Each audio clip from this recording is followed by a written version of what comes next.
Good evening, everyone. We're going to get started. Welcome. Welcome to this Policy and Practice Seminar hosted by the UCL Department of Political Science and School of Public Policy. It's 200 years since UCL was founded as the first university in London, and this week marks the beginning of our year celebrating our bicentenary. Over the course of the year, besides simply celebrating UCL 200 events, we'll explore a variety of themes on topics that matter to the world and where UCL is making a real difference.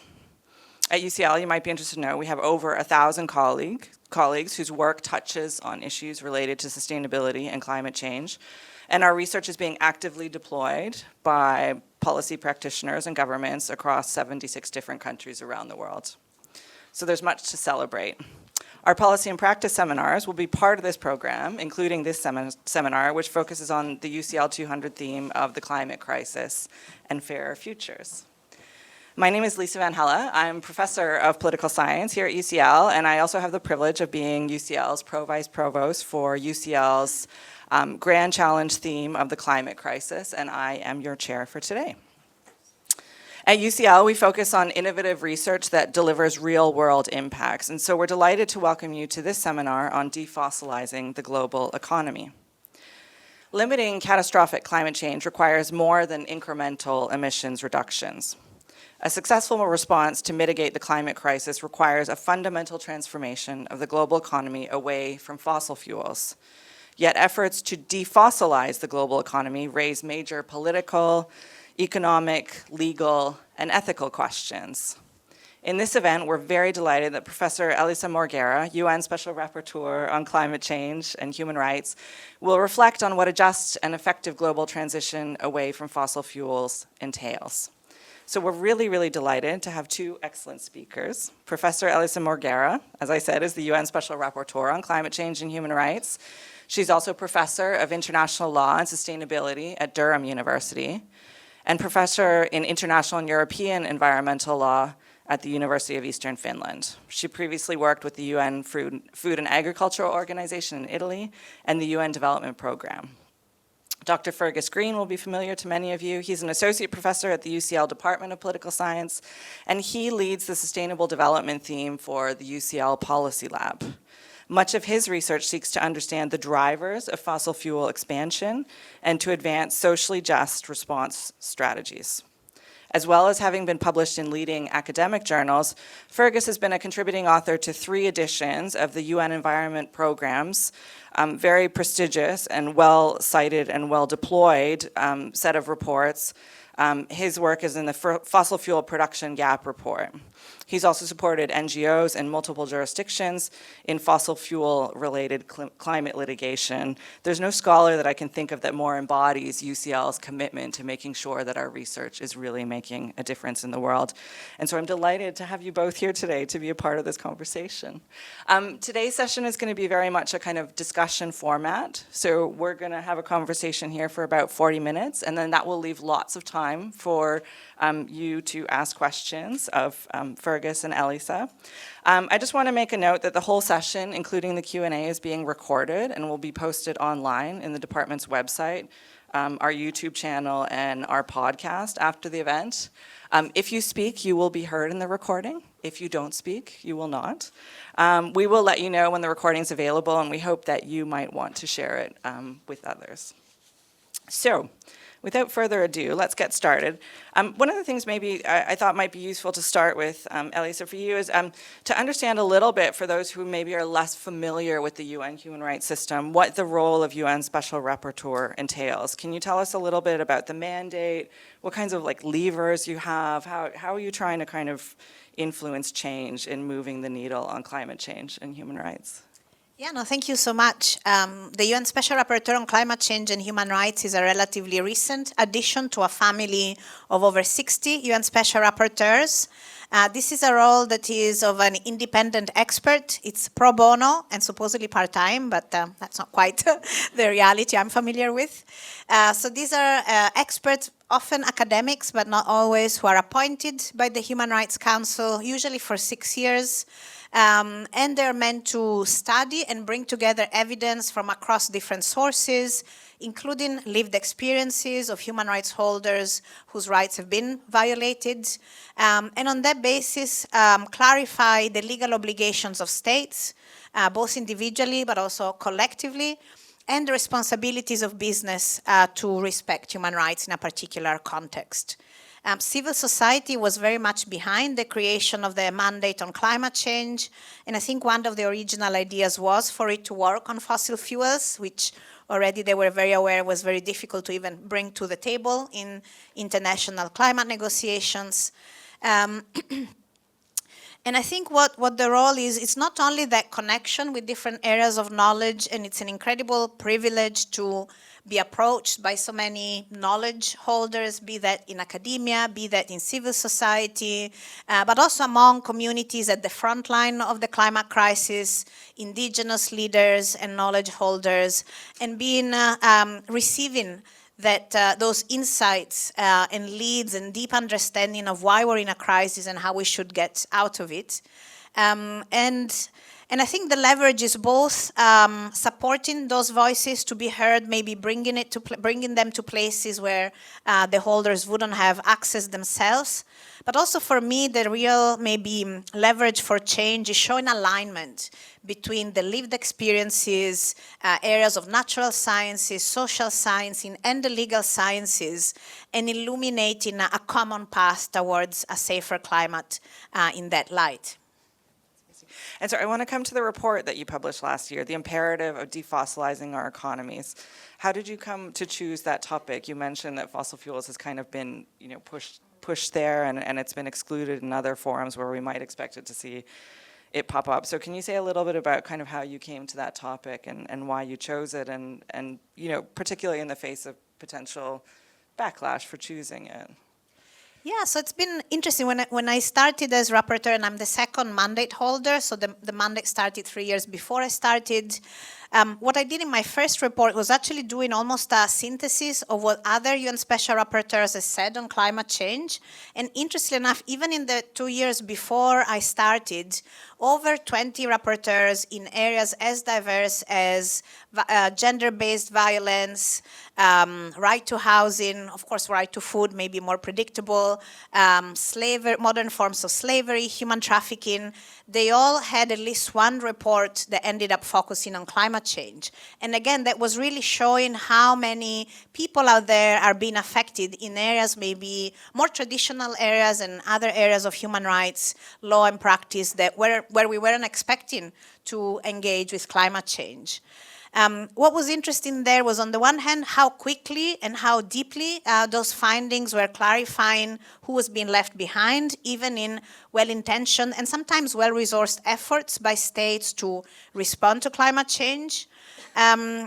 But also that most of the attention had been placed on adaptation. So really looking at, well, how are people being affected when a climate event is occurring, and what kind of responses are there. But there wasn't as much work on mitigation. And I thought just because there was such depth of findings and understanding adaptation, surely there would have been a lot the human rights analysis and understanding could contribute to very well-known issues in mitigation that we haven't been able to make progress on. And so that's where the idea for the focus on fossil fuels came from. Yeah, amazing. And I highly recommend, it's not a long read, but very concise, really addressing a lot of the issues. I was wondering if you could just outline a couple of the kind of main arguments in that particular report. It would be helpful for the audience. Yeah, so I think climate science is by now being settled on the fact that fossil fuels are the main cause of climate change, and yet we haven't seen that being responded in legal policy and actual changes in our economies, either at the international level and very often at the national level. And so the idea of the report was to say, well, first of all, if this is where climate science is at, what does it mean in terms of the existing human rights obligations of states? But the other element of the report was saying, are there other areas of sciences that point to fossil fuels as a root cause of climate change and maybe beyond? And in fact, really looking at areas, for instance, of biodiversity science or nature science, but also human health science, medical science, and seeing how all of these areas were pointing to fossil fuels as the root cause of all planetary crises we're facing. And not just the the ecological crisis, but also the economic inequality crisis. And that really helped to, I think, broaden both the kind of the areas for advocacy, but also the thinking around how the whole body of international law on human rights would provide clarifications among several aspects related to fossil fuels through the life cycle and in terms of state obligations related to finance, related to subsidies, related to production, relating to responding to the harm that has already been historically caused by fossil fuel companies, and including their role in decades of climate disinformation and obstruction and what that has caused cumulatively to our democracy and our civil and political rights as well. Yeah, that's great. In the report, you recommend to the UN Human Rights Council that we should see the defossilization of economies as a matter of international human rights obligations, and you plainly lay out a number of steps that states should begin immediately. And I want to go through these in a little bit more detail because it's quite bold, really, in a lot of ways. So you talk about co-developing defossilization plans and measures, explicit legislation, including the prohibition of new fossil fuel exploration and exploitation, revoking licenses for existing fossil fuel exploration and exploitation, regulation of import and export of fossil fuel. So across the kind of life cycle, as you said, how has that been received? So the report is presented to the Human Rights Council. I have to say that the vast majority of states, including historically high-emitting countries and currently fossil fuel-producing countries, expressed support for the report. They found that the way in which things were articulated were helpful. There were some open objections to the report, including the argument was made that I hadn't sufficiently clarified how common but differentiated responsibility was applying in my recommendations. And I should say maybe that when I was preparing this report, the ICJ was working on their advisory opinion. And in December, when one of the judges clarified that they were interested in receiving specific submissions from states on fossil fuels, so we knew that some findings would be coming there. And the idea for this report, which was published a few months before the ICJ issued its advisory opinion, was to say, well, if we only look at international human rights law on the basis of all these areas of science, how far do we go in understanding the extent and the urgency of state obligations? And there were two things in that. In my recommendations to states that were crucial is that every state has obligations to at least start now a public discussion on defossilizing their economies. That doesn't mean that all of them will take action immediately, and we need to understand how to go about it, but every person in the world is affected to a significant extent, and particularly children everywhere, by some negative impacts of fossil fuel across the life cycle. And in fact, many of us are facing intergenerational harm, be that to our food systems, to our own bodies, due to the combination of plastic pollution and petrochemicals, etc. And the other point that I made is that for all states, actually, there should be an immediate prohibition of the most harmful production of fossil fuels. So going even deeper into offshore oil and gas production, or exploring and exploiting fossil fuels in protected areas and deeply ecologically fragile areas, including some of the areas that are tipping points, such as the Amazon.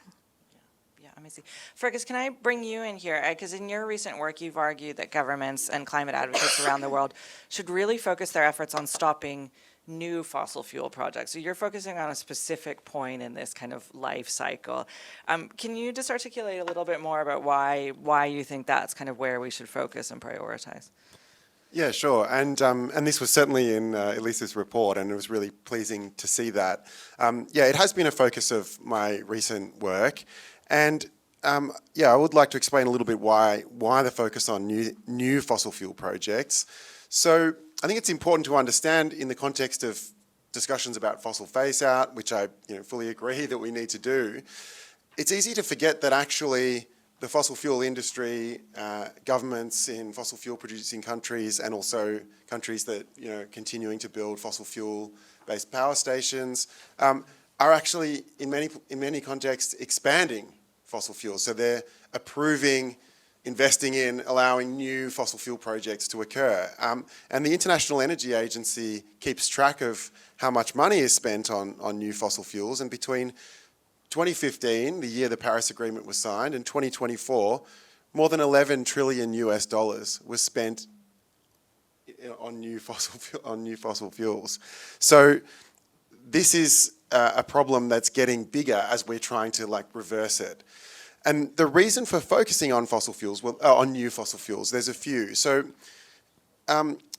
basically, when a company decides to invest in a fossil fuel project, let's say a fossil fuel extraction project like a coal mine, the decision to kind of sink their capital is a really crucial one, because once that capital is sunk, once they've invested their funds in creating that physical infrastructure, there are a number of what academics call lock-in effects which kick in, which make it such that it's highly likely that that project will exploit the fossil fuels that will lead to the emissions for many, many decades. Often we're talking more than 50 years for some of these projects.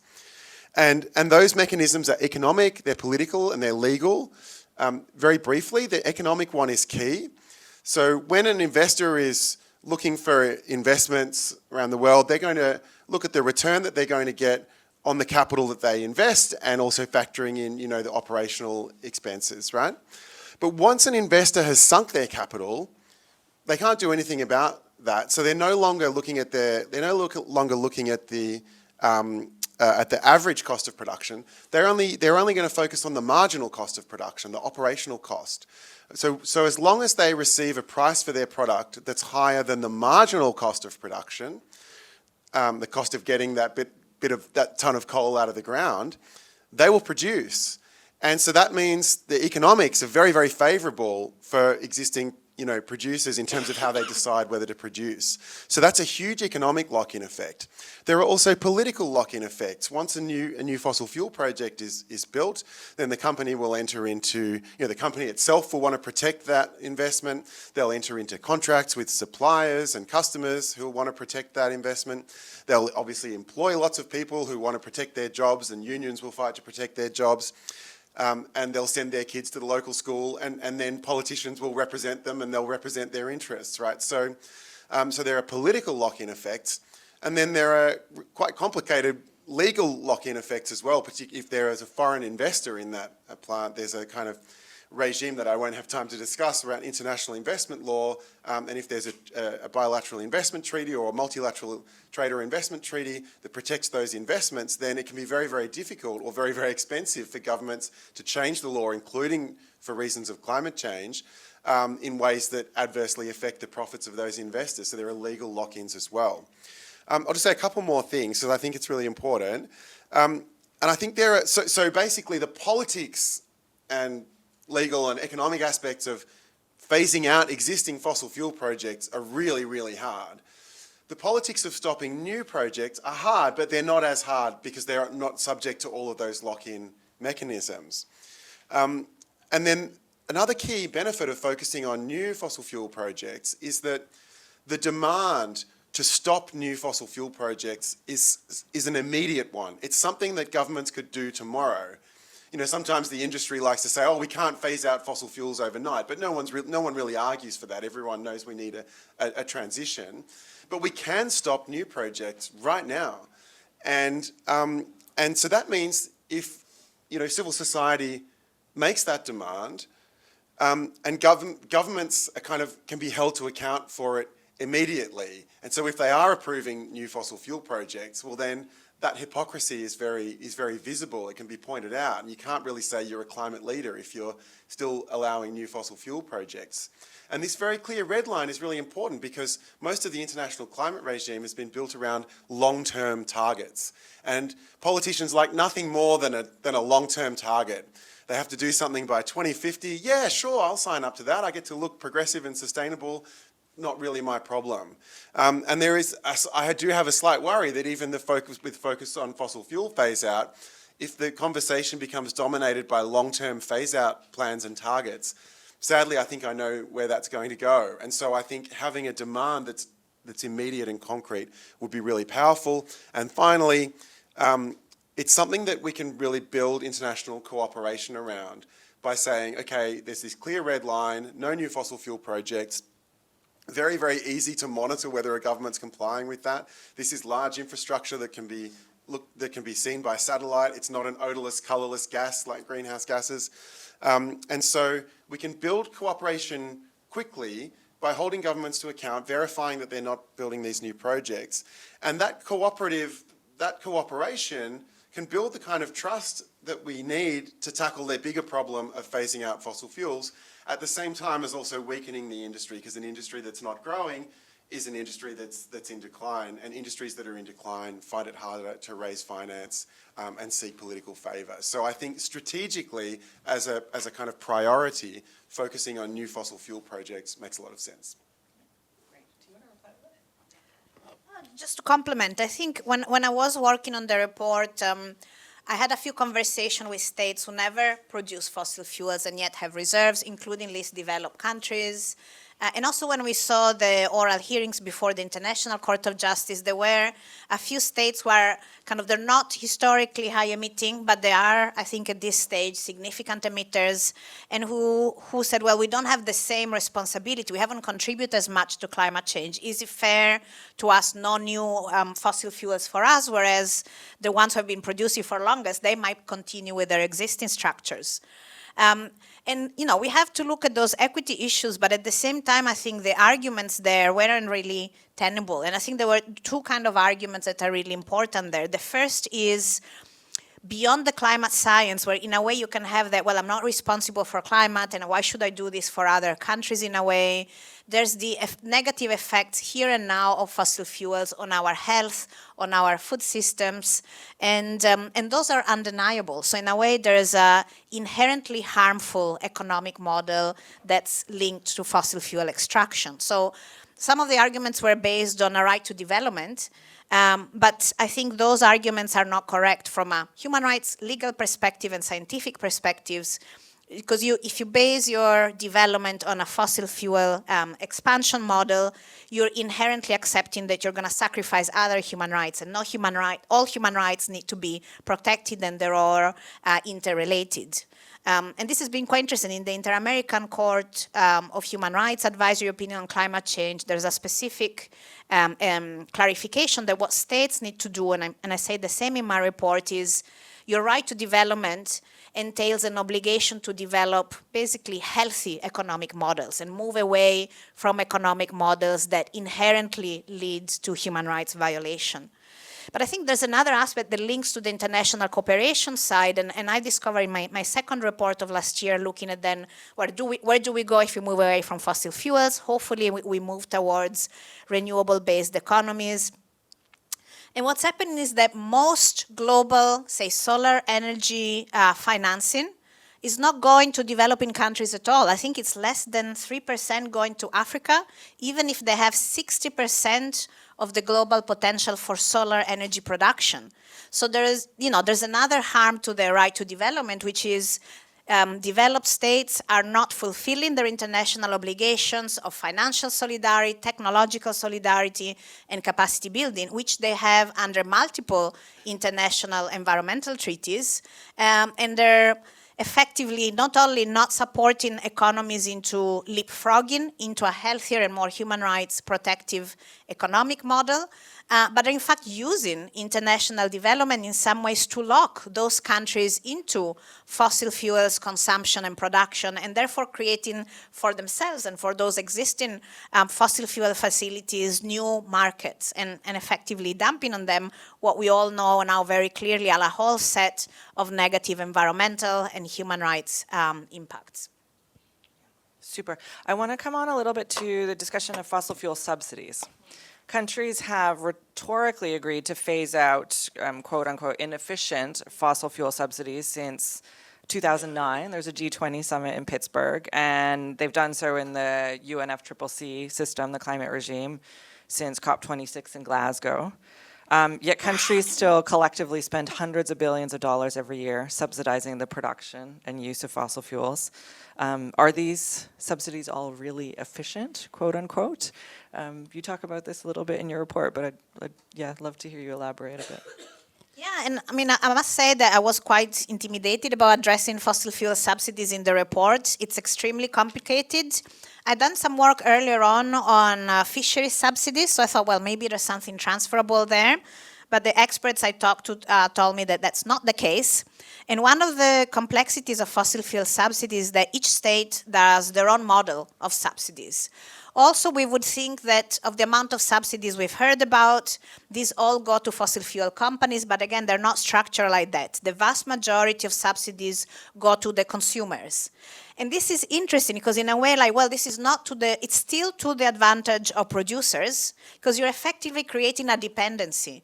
Now, we all know that our gas bills are very high, and they would be even higher if there weren't subsidies. But we would have much cheaper bills if we could rely on renewables-based heating and other forms of energy access we need. So there's really, let's say, a perverse system there where companies are not only receiving direct subsidies, but they're also benefiting from an addicted audience that will keep buying their products, even if economically it doesn't make sense. And I think what was interesting for me was also to see, so there's the subsidies piece, and there's subsidies going to fossil fuels. There are subsidies going to plastic production, which is also made from fossil fuels. There are more subsidies going to petrochemicals, which are, again, yet another branch of fossil fuel expansion. Plastics in and of themselves harm deeply our human rights, the environment, the climate system. Same for petrochemicals. And on top of that, there's so many areas of tax evasion, and so loss of public income still going into fossil fuel companies who have had, I think, historically the most exorbitant and still the most exorbitant profits we've ever seen. So the whole kind of combination of all these economic benefits. So I think in that light, I can't see which subsidies would not be inefficient. And certainly I can't see how any subsidies can be justified from multiple human rights bases. In particular, in my report, I emphasized the obligation of states to ensure maximum available resources for the protection of our human rights. And that's financial resources, but it's also natural resources. Did you want to come in? Yeah, just briefly, I mean, so in the sort of community of climate change, sort of policy people and academics and so on, there's obviously a big focus, and rightly so, on carbon pricing as a climate policy solution, and it certainly has a role to play if carbon prices are well designed. But we should think of fossil fuel subsidies as like a negative carbon price, right? And so for all the focus on carbon prices, well, we've got these negative carbon prices as well, and so you know, even if the effective carbon price was zero, that would be better than where we are today. And I think just the other thing to add is I think it's really helpful in understanding why these subsidies persist and why countries self-identify as having subsidies that are fossil fuel subsidies that are efficient. Is obviously there's a huge sort of political economy that underpins that, and the fossil fuel industry is incredibly powerful industry that obviously lobbies for subsidies and argues that subsidies are necessary for investment and economic activity and so on. And so that raises the question of, you know, what might effective strategies be to address some of these subsidies. And I think one that can be valuable is a lot of climate people understandably say, well, we should move the fossil fuel subsidies to renewables, and that would be wonderful if that would happen. But unfortunately, often the renewables industry doesn't have that much political power. So one strategy can be to go to other groups that are quite powerful, that are seeking to do not necessarily climate, you know, strongly climate things, but not anti-climate things, and say, oh, you're fighting for like better pay for nurses, you know, or something like that, right? The nurses' unions are often really powerful, and the government says, oh, I'd really love to be able to do that, but, you know, we just don't have enough money in the budget, you know, and actually say, well, they're giving a few billion to these fossil fuel companies. I mean, I'm talking more rich countries here, not so much with consumer subsidies. And then you can get the power of the nursing lobby to advocate for moving those subsidies into, healthcare.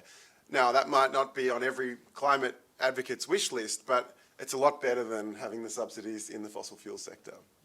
Yeah, super interesting. I wanted to zoom out a little bit and come to a topic that's quite close to my heart about the kind of dysfunctions of the multilateral system here. Fossil fuels were only mentioned in a UNFCCC COP decision for the first time in 2023, right? Fergus, maybe I can come to you. Like, what took so long? Why has the climate change regime been so slow to confront this kind of the role of fossil fuel production, consumption, subsidies, et cetera, in climate change? Yeah, so that's a really good question, and probably one that many students might be wondering. So I think there's like two key reasons about the UN climate regime that have kind of helped to keep fossil fuels explicitly as an explicit issue off the agenda. One's procedural and one's substantive. So the procedural issue, which in many ways is sort of the root of all of the problems of the UN climate regime, is that it operates by consensus among more than 190 countries. And of course, many of those countries are major fossil fuel producers or major fossil fuel consumers. And so they effectively have a veto over all decisions that are made in the COP process. And substantively, I think not unrelated to this procedural factor, of course, but the focus of the UN climate regime has historically been on greenhouse gas emissions. Now, in a sense, that obviously makes sense. Greenhouse gases are the proximate cause of climate change, but it's also recognizing that there are greenhouse gas emissions and sinks. So, like forests, for instance, that suck carbon out of the atmosphere, and that has always been those two things, sources and sinks of emissions, have always been the primary focus. And countries are responsible for reporting on their territorial emissions from sources and their removals of carbon from sinks. Now, and that I think has left a legacy of whenever someone tries to raise fossil fuels, the kind of fossil fuel friendly countries can say, no, the climate change regime is about emissions. The problem is emissions, not the cause of the emissions, right? And so they've got this kind of ready answer that has some basis in the treaty. Of course, the treaty doesn't prevent countries talking about fossil fuels. It doesn't prevent countries taking action on fossil fuels. But because the focus has been on emissions, that has been something of a barrier. So as Lisa said, so the first time I think fossil fuels were mentioned in a kind of comprehensive way was indeed COP28. There was some progress at COP26 in Glasgow in 2021 when the COP decision encouraged countries to make efforts to accelerate the phase down of unabated coal-fired power generation and our old favourite inefficient fossil fuel subsidies. And this was sort of a breakthrough, but I mean, COP decisions are just sort of like declarations, like they don't have a huge amount of effect, but it did set something of a precedent, and for a couple of years there was a bit of momentum, including this language at COP28 on transitioning away from fossil fuels in energy systems. But in the last couple of years, for reasons you probably don't have to think too hard about why, it's been quite difficult to keep that on the international agenda.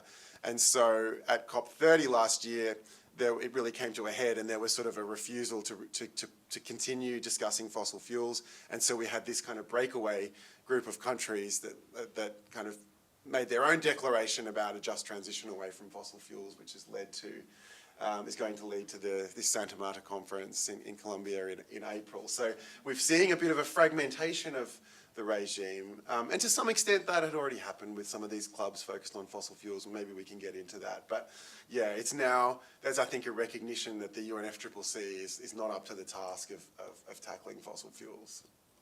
Yeah, super. And Elisa, to come to you, you have a specific set of recommendations on reforms needed in the multilateral system. Does your diagnosis of the problems align with what Fergus has put out here, or do you understand different problems? And what do you think needs to be done to kind of address these issues? Yeah, no, I very much agree with the diagnosis, and I think maybe from a legal perspective, the one good thing about COP decisions is that, well, if we get agreed language, that becomes something you build upon. So the expectation would have been, well, if you have some language about phasing out fossil fuels, at least the idea of having, saying it again shouldn't be an issue. But what we've seen, and it's a political reflection of the expansion of fossil fuels, despite the fact that we know we should be moving in the opposite direction, is that not only within the climate change regime we've not been able to repeat the language and build upon it, but in other international fora, and particularly last year, there have been several attempts. Twice before the Human Rights Council, there were attempts saying, well, we're discussing climate change and human rights, we've received a report on defossilization, we should be able to mention fossil fuel in a resolution. And it was not possible. There was an attempt to have consensus, even if there could have been voting, but that was blocked. And similar, you may be aware, last year we had what was supposed to be the final stage of a new treaty on plastics. And again, there was a strong attempt to to have provisions on production of plastics, which is linked to fossil fuels, and also that was basically almost blocked the whole process.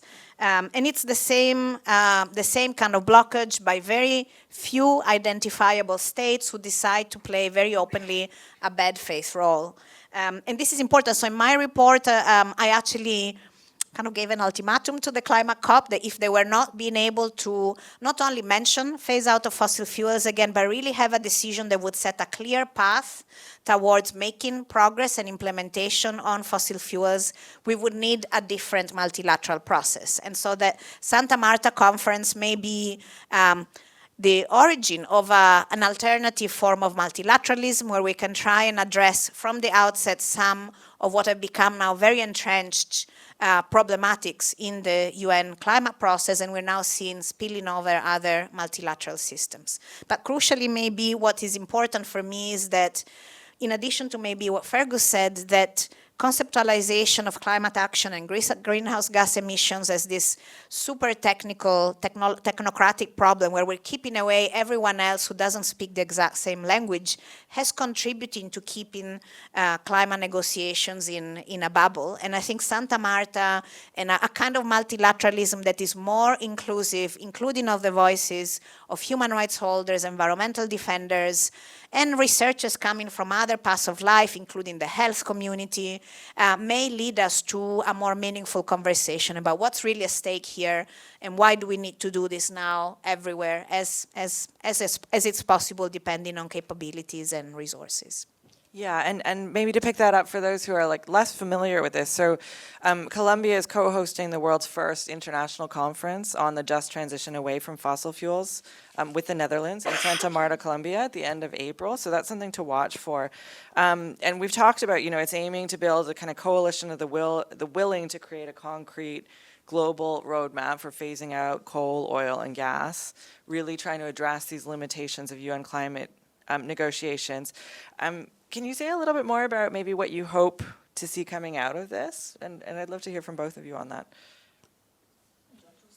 Yeah, I'm happy to say something. So, I think the phrase coalition of the willing is really important here. And I certainly really welcome the shift to focusing climate diplomacy more on groupings of countries that have the right motivation. And of course, countries' motivation can wax and wane as different governments come to power, but broadly speaking, focusing on those who are willing to take action on a particular issue, so focusing on a narrower topic, recognizing that there are a bunch of countries that want to take action on this particular issue, and then working together to take that action can be really powerful because there are spillover effects to that action, right? And so rather than just waiting and trying to get consensus or trying to convince countries that are implacably opposed to tackling things like fossil fuels and then getting nowhere, the logic is that it's better to cooperate with those who are willing to go further, faster, invest more money,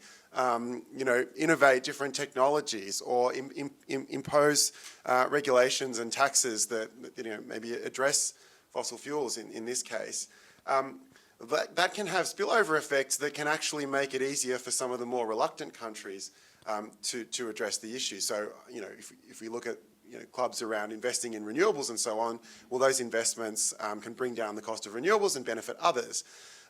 When it comes to fossil fuels, of course, there can be negative spillover effects economically, but I think one of the real benefits, and this is something that I've worked on a bit, is in terms of building international moral, social, legal norms against certain kinds of actions. So, building on what I said earlier, the notion of no new fossil fuel projects, that's a really clear norm. It's a really clear standard of behaviour. It's not a complex long-term target. It's not a efficiency-oriented mechanism. It's just a clear red line. And so that is the kind of thing that can, from which we can build a norm, and that norm can start to influence conversations domestically. It might find its way into climate litigation. It might, it can be endorsed by activist groups in other countries, right? And so if some countries start to build a norm, that norm can take on a life of its own, and it can help and be an anchor for others who are motivated within other countries that might not be willing to sign up to that norm yet. And so we can get progress that way. And there are other international topics international issues where that kind of norm building process has been quite effective. And I think fossil fuels, and particularly this idea of no new fossil fuels, is one where that could be potentially powerful kind of approach to change, on the topic of fossil fuels. Yeah, and for me, there's a couple of really interesting innovations in that. First of all, the conference is only gathering states who want to discuss how, not to discuss if we're doing it. And that's really crucial, because basically what's been happening with the COP process, it's a process to avoid having the difficult conversation. And I think these are actually the words from the COP CEO from last year. But it's also, again, in the light of the International Court of Justice advisory opinion on state obligations on climate change, it's very clear that all states have obligations, that in fact we should even consider fossil fuel production, consumption, expansion, and subsidies as internationally wrongful. I mean, not for all countries, not immediately, with some clarifications, but the point is we must move beyond that point of if, again, if we are in good faith. But to me, the how is really important, because it's actually really hard for any one of us to imagine what would a fossil fuel-free life be like, and a fossil fuel-free economy and fossil fuel-free societies. We really have to imagine that. And so it's important to put to the table options. And so the Colombian government has just opened their website for the conference, and the themes are a whole series of topics around the enablers. And the enablers is a combination of what would assuage the concerns we have, but also what would be really maximizing the benefits. And I think that's a helpful conversation. It's really a way to have a productive, generative conversation. And while we have, the conference itself is among states, it's preceded by various days in which we'll have cities and provincial and regional governments, we'll have unions and workers, indigenous peoples, academics, who will be all there also to bring to the table their understanding and best science and suggestions around these enablers. Now, we'll have to see how that will brought really to bear meaningfully on the conversation among states, but I think it's start of a different process, and maybe, whatever we'll achieve in Santa Marta is the start of a process. So there may be things that might not quite flourish right away, but if they keep influencing that process as we move forward, and we already, I think, have another country that has offered to host the second conference, and I think that's Tuvalu, then, we really need to play a longer game, not just, it's not a one-off. Super. I have one more question I'll put to Fergus. And then we're going to turn to the audience. So start thinking about your questions. But Fergus, I wanted to kind of, looking at the whole of Elisa's report, and kind of, I'd be really interested in hearing and kind of where we're seeing advances in addressing some of these issues that we've talked about today. What are the kind of the levers for change? We've talked about the multilateral system and what's not working there, and potential new avenues. You work on climate litigation, you work on it as a scholar, you intervene in cases. What are these kinds of levers that could be used effectively to address some of these issues we've talked about? Yeah, I think there are a number, and maybe it's easier to answer that with an example, one that I've been focused on quite a lot in the last couple of years, and that's where we are today in the UK. Not a major fossil fuel producer, but not an insignificant one either. And I think in some ways the small but serious progress that has been made in the UK in the last couple of years is a nice sort of microcosm of some of the different elements that do, I think provide templates and useful ideas for how to make progress on this issue. So basically, we can sort of start with civil society mobilisation, and we see in many countries that mobilisation, whether it's against new fossil fuel projects, that's often a key lightning rod for mobilisation, because of all of the things that Elisa's talking about, the health impacts, the local environmental impacts, often impacts on landholders. So often climate is just one among many concerns that people often have with new fossil fuel projects.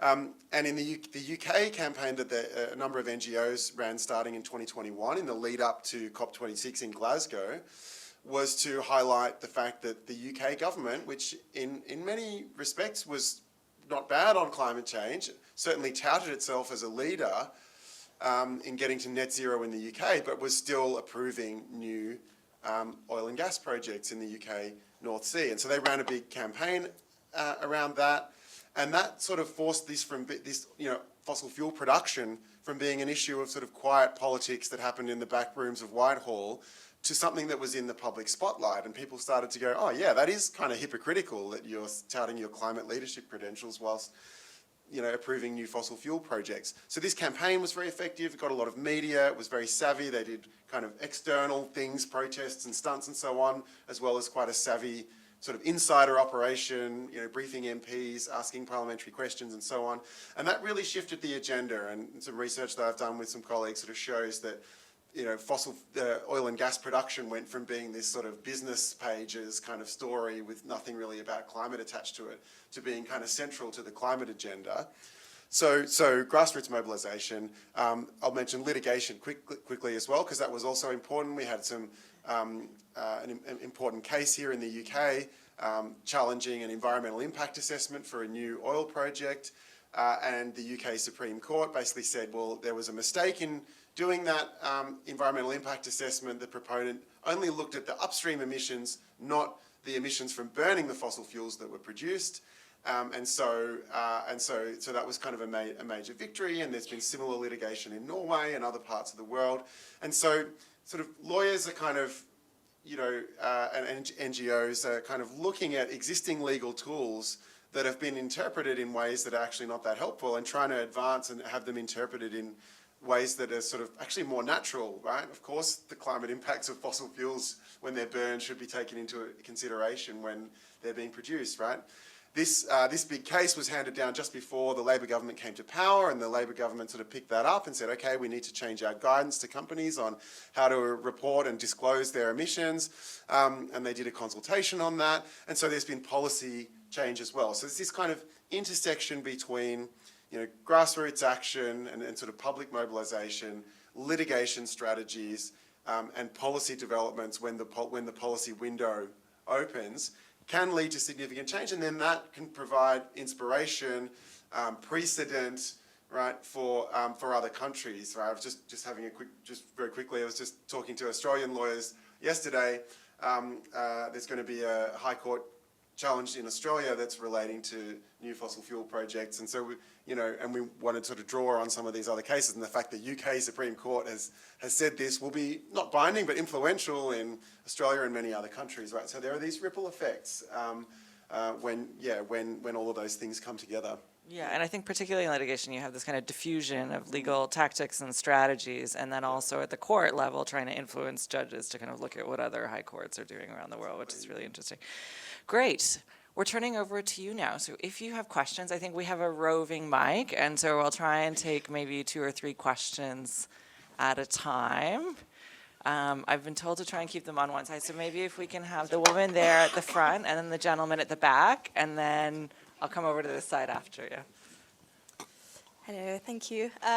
So about 15 minutes ago, there was a news article that got published saying that Trump revokes a landmark ruling that greenhouse gases endanger public health. It only came out 15 minutes ago. I'd just love to get your shock reaction on, I'm sure what is no longer a surprise, but unfortunately You weren't actually, reality. you weren't looking at your phone while we were talking, were you? Actually, my parents just messaged me saying, can you ask them this? And I thought, you know what, I will. Sorry, and if you don't mind introducing yourself, that would be wonderful as well. Sorry, I'm Bethany. I'm studying a master's at King's College in climate change policy and science. So this is all very relevant to what I'm doing at the moment. Okay, good. And a question at the back there. Yeah, thanks for the discussion. My name is Ali. I'm not a student here. I'm just a guy from the street. But I did my dissertation on climate migration 8 years ago at University of Birmingham. So it's kind of a topic that I'm quite interested in. Climate change in general. My question is a bit around the topic of emitting countries and non-emitting countries, and specifically, how should the global kind of community react when you have high emitting countries like, for instance, let's take big three, the US, Russia, China, who might not follow kind of global existing framework agreements, or, you know, they just might want to do what they want to do. And then you have kind of the smaller community of maybe, you know, EU and the smaller countries that are more impacted by this. So how should the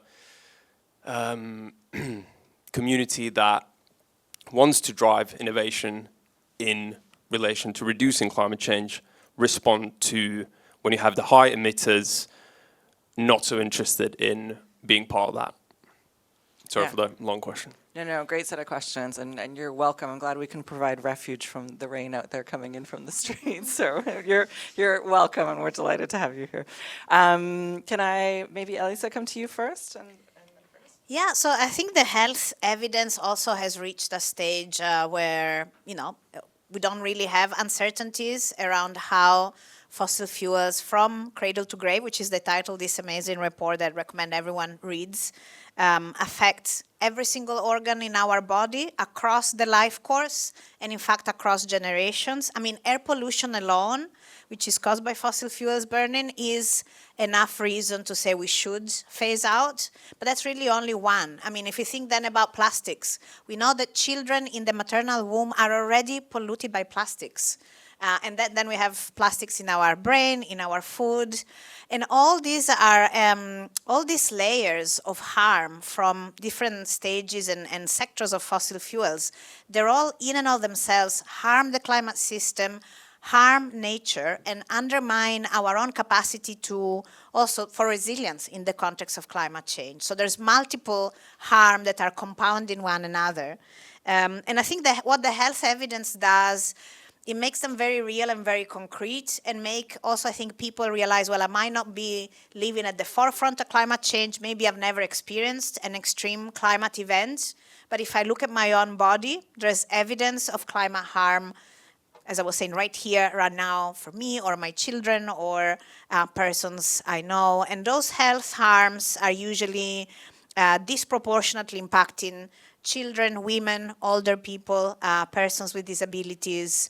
So they really point also to, again, accepting this harm as a form of discrimination, because the disproportionate harms are foreseeable, are evidence-based.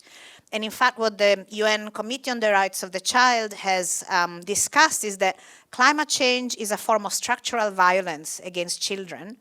And any decisions that does not advance meaningfully climate action is a form of discrimination against children. So yeah, I don't know if that answers, I think, what you were sharing, but I hope it's helpful. And on, you know, what are we doing with the countries, and unfortunately it's not just those three, who are openly rejecting international law or disregarding it, and not only that, but in fact increasingly undermining international law processes for other countries too. And of course, this is kind of a quintessential existential questions for international lawyers, but it's also, I think, a question for all of us.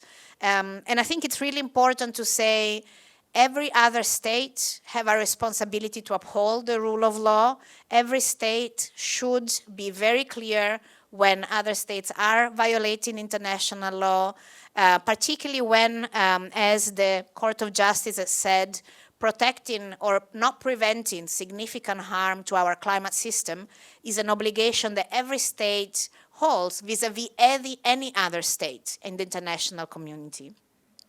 But also all of us, at the level of citizens, voters, our own, in every democratic process, thinking environmental impact assessment, planning, consultations at every level, we can and should rely on international law to say this is a very clear path, very clear obligations. They've never been as clear as they are now. They should guide conduct at the national level and decision-making at every level.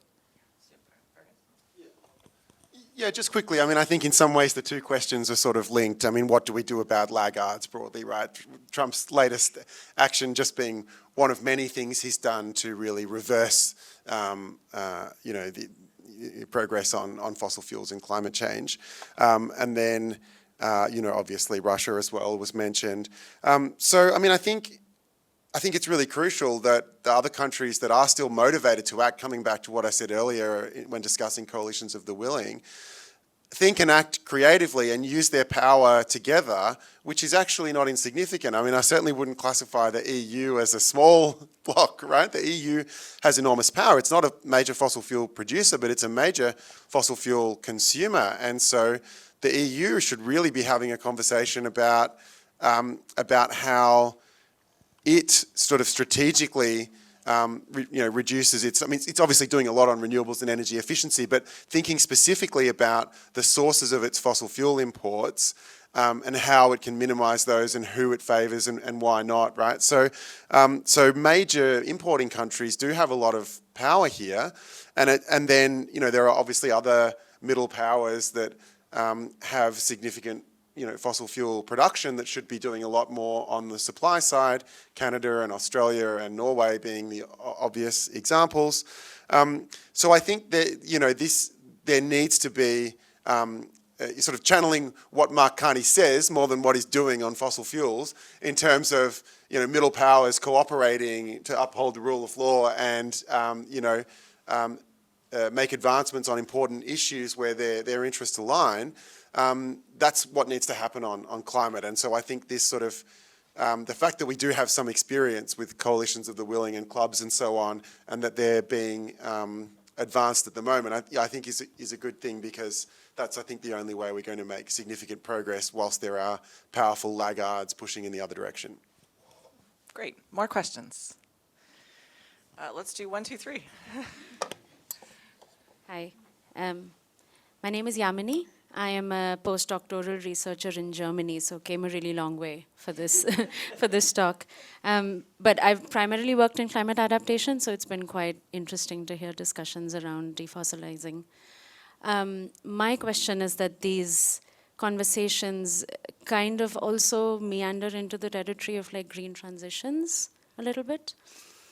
And I wonder what you think about, what it would mean to not repeat kind of colonial patterns of extracting, instead of oil and gas, minerals, not in small part because most of the cobalt and nickel and lithium are in global south countries, and a lot of that is kind of still happening. So how do we ensure that it doesn't while still, advocating for decarbonization? Hi, my name is Shruti. I'm a PhD student in Germany, and I'm studying how global cities are adapting to climate change.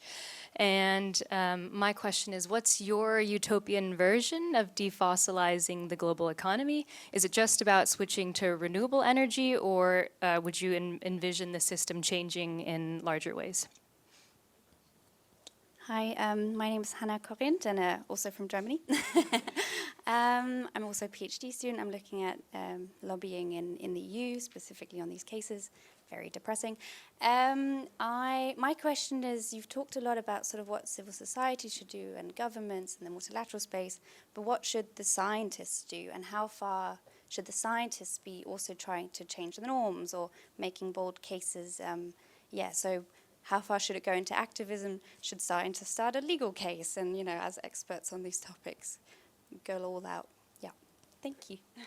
Super, thank you. Elisa, maybe start with you on the extraction and green transition. Yeah, no, great questions. And I think the first two questions are actually quite linked to one another. So first of all, there are already well-documented patterns of colonial or neo-colonial approaches in the context of the transition. In fact, that was one of the first things I learned in the mandate, meeting environmental human rights defenders around the world, and what they're defending themselves from is extraction of critical minerals in multiple ways that violate human rights. But what was interesting was saying, well, is this a case of, well, we're just using the same extractive quick profit model that we've seen in any other extractive sector, be that, logging, other forms of mining, and it's just bad corporate actors. And of course, that is at play, but I think that what I've realized over time is that there's something deeper, which is when we see those extractive and neo-colonial practices in the context of the transition, it's not just, it's an unequitable transition. It's not a transition at all. It's not working in the right direction. So what I've discovered more and more is that the use and the pressure to extract so many critical minerals so fast, which not only are mainly in the global south, but 50 to 80% are in indigenous lands, which are our territories of life, the territories that also keep all of us healthier, are due to certain hidden patterns of connections with continued dependency on fossil fuels or continued continuation of the fossil fuel-based economy. So we're actually discussing earlier today. So let's think about what's the main driver, or what we know as a main driver of critical minerals: electric vehicles. First of all, do we all need electric vehicles? Just replacing our cars is going to solve the climate problem? I don't think so. But also, what are electric vehicles made of? Plastics. So we're not really, by having more electric vehicles, we're not moving away from fossil fuels production. We still need those fossil fuels to make plastic. And then I was thinking, well, okay, maybe we need more recycling of critical minerals. But then again, based on lived experiences of frontline communities, they were saying, well, you know what, we live near a sacrifice zone, which is expanding because we have more and more coal-fired plants for recycling e-waste. By the way, e-waste the other countries wouldn't accept, so they're sending it over to us with yet more human health impacts as well as environmental impacts. And that leads me to, what's the utopia? It's not even a utopia. What's a real transition? The transition is not only moving away from fossil fuels, but moving away from an increasingly economically inequitable model. And to me, the game changer was, the only good thing that happened, in my opinion, COP29, was a release of an Oxfam study showing how the super billionaires in the global north emit as many greenhouse gas emissions in an hour and a half than the rest of us in the global north do in a lifetime. And that, I think, changes everything. It shows that the climate change is a global problem, but if all of us, without the super billionaires, change our behavior, we're still not going to solve the climate crisis. And so that's the problem, that the stage of capital accumulation and what makes it possible, that would still keep us, they were still keeping us away from a genuine transition towards an economic system that's aligned with planetary health and human health. And I guess that brings me to the responsibility of scientists. I think at this point where we are, and with the geopolitical challenges, but also the democratic decay that we are seeing across the world, and that I've seen, and I think it can be characterized as the final chapter in the playbook of climate obstruction that many companies associated and other powerful actors associated with the fossil fuel-based economy have been putting in place.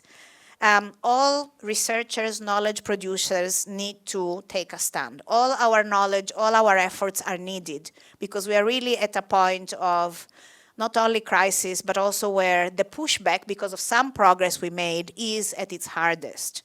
And that has not just to do with being an engaged researcher or not, but really thinking very carefully about what are we prioritizing in terms of research questions.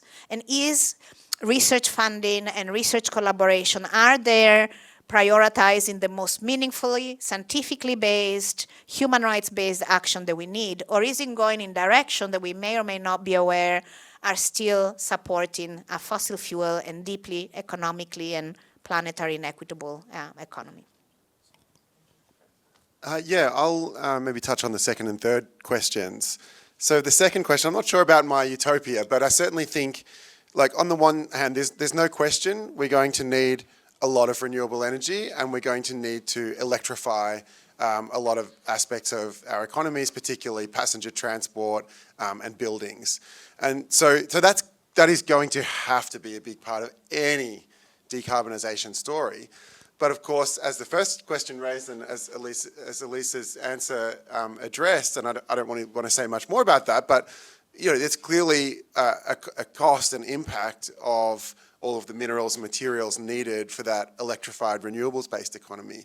So there has to be sort of limits to that as well, which gets you into a conversation about demand for energy, but there are lots of kind of really interesting discussions that are happening there. And I think the example of, do we all need an electric vehicle, or can we rethink mobility in a lot of places, right? Focusing more on active mobility, walking, cycling, public transport, right? So and that's just one example. And I think, I've read a lot about sort of the sort of academic literature surrounding these ideas for a Green New Deal. And I think that's really powerful, because what it often is again, not for having this narrow conversation about greenhouse gas emissions, but thinking about the structures that, yes, cause fossil fuel use and greenhouse gas emissions, but also cause other problems like, inadequate mobility, energy poverty, poorly insulated houses, lack of access to houses, problems in the food systems. And so when you bring it back to these key systems that are implicated in climate, like stationary energy, mobility, housing, and food, and sort of land use are the key ones, then, as Elisa said earlier, you start to have a conversation about that brings a lot of other people in, and you can start to look at the problems holistically and starting to address them, and that will involve, if done well, ways of kind of living better with lower energy demand, so that whilst, we're going to need some renewables and some electrification a lot, that becomes more manageable as well. And then I would just say to the third question, so it's a really good one. I mean, there is a lot of cooperation happening anyway between scientists, social scientists, and of course sort of NGOs, civil society, but also in litigation. And new knowledge is crucial. I mean, I'm an academic researcher, so I'm in the business of producing new knowledge. But I also think we can overdo how important new knowledge is to addressing the problems. A lot of the problems are problems of political power. They're political economy problems. And so how should we think about that? I think about it in terms of different institutions or different fora in which knowledge and reason play more of a lesser role. So courts, I think, are at one end of the spectrum. Courts, judges have to give reasons, and their reasons have to be, assessments of the evidence and obviously assessments of the law, but kind of more diffuse norms and so on can influence the law. So science, and increasingly social science, like economic modelling around climate change, are playing key roles in court processes. And I think that is one area where scientists and social scientists are already playing a useful function, because that knowledge is going to be taken, more or less seriously by that forum. Trying to get an executive government or legislature to sort of pay attention to reasons. Well, we've had all the reasons we've needed to act on climate change for, more than 3 decades. And unfortunately, reason and knowledge alone are just not enough. And so it's really those configurations of power and thinking creatively about alliances and the political economy and building public support that really matter. And so insofar as research is needed, we need political scientists and political economy researchers, and that is helping to inform that conversation. That's great. You're keeping us all in jobs. Thank you. More money for political science, less for climate science. I can't be associated with that statement in my vice provost role. One might argue. Yeah, that's right. I think that's all we have time for today. I really would like to thank the both of you for all of your work, for kind of, reflecting with us on this kind of imagined new world, for providing some inspiration. I'm certainly feeling inspired kind of by the end of this in terms of, this conversation around fossil fuels and subsidies, and looking forward to Santa Marta and seeing what comes out of that. It's quite an exciting time in terms of multilateralism and trying to make some progress on these things. So thank you for all of your work, and thank you for joining us today. I know your diaries are very, very busy, and so we really, really appreciate it. And please join me in thanking our colleagues. Yeah. Thank you.